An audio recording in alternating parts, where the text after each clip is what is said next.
Good morning friends, আজকের blog শুরু করছি।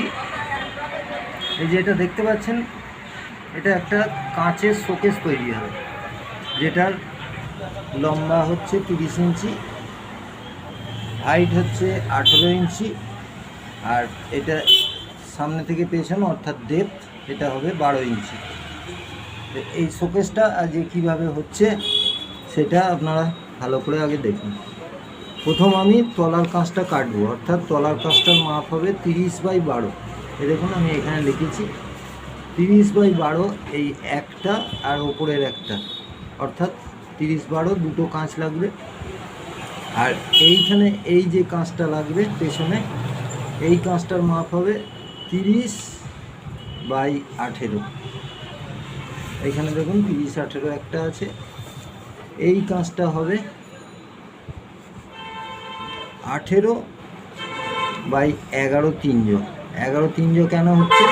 কারণ যেহেতু এই কাঁচটার ওপরে এই কাঁচটা বসছে, তার জন্য এই কাঁচের দলটা বাদ দিয়ে তারপরে এটাকে যে মাপটা হচ্ছে সেই মাপটা নিতে হবে, তবে এটা এই মুখে মিলবে। One eternity later. কাঁচগুলো কাটা হয়ে গেছে। এখানে আছে টোটাল একটা, দুটো, তিনটে, চারটে, পাঁচটা কাঁচ কেটেছি। কারণটা কি, এই পাঁচটা কাঁচ দিয়ে আগে আমি শোকেসটাকে জুড়ে কমপ্লিট করব, তারপরে ওপরের কাঁচটা কাটবো। ওপরের কাঁচটা আমি এখনও কাটিনি। এবার এই কাঁচটা আমি এখানে কাটি।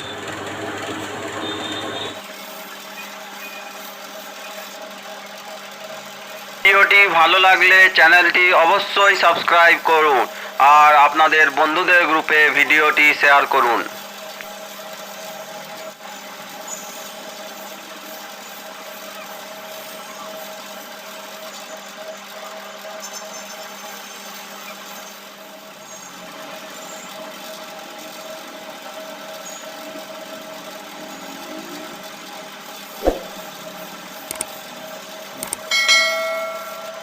পরের সপ্তাহে হাজির হচ্ছে Mr and Mrs Khichuri blogs একটি ধামাকেদার ভিডিও নিয়ে। দেখতে হলে চ্যানেলটি সাবস্ক্রাইব করুন।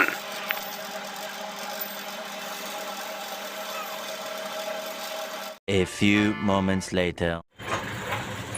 কাঁচগুলো সব কেটে পালিশ কমপ্লিট করা হয়ে গেছে। সব ধারগুলো সব মোল্ডিং হয়ে গেছে, পুরো পালিশ হয়ে গেছে। এবার এটাকে জুড়ব। এটাকে জুড়তে গেলে এই আঠাটা লাগে। আঠাটার নাম হচ্ছে সিলিকন, ওয়াকার সিলিকন। আপনি যে কোনো জায়গায় হার্ডওয়্যারের দোকানে পেয়ে যাবেন। আর এই আঠাটা বার করতে গেলে এর একটা মেশিন আছে, এই মেশিনটা লাগে। এই মেশিনটা এইভাবে এটাকে টেনে খুলে দিয়ে এটাকে এইভাবে লাগাতে হয়। এইভাবে লাগিয়ে এবারে এটাকে টেস্ট করলে এটা এরকমভাবে এগিয়ে যাবে।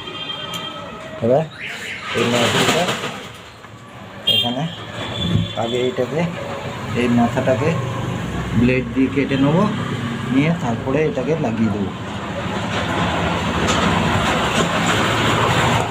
A few moments later.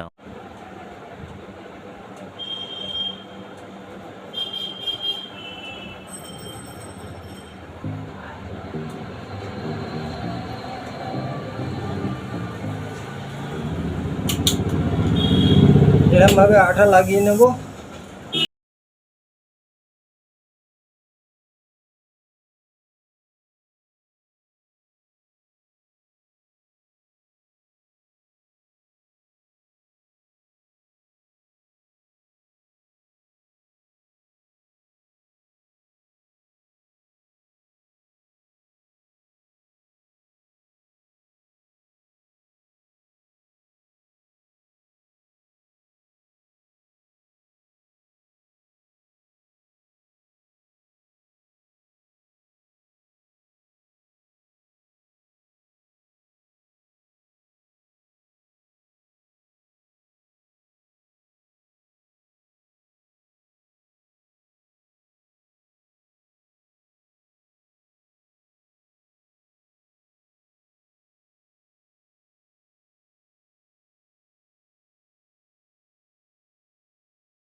আমি কমপ্লিট করেও আপনাদের একবার দেখাচ্ছি।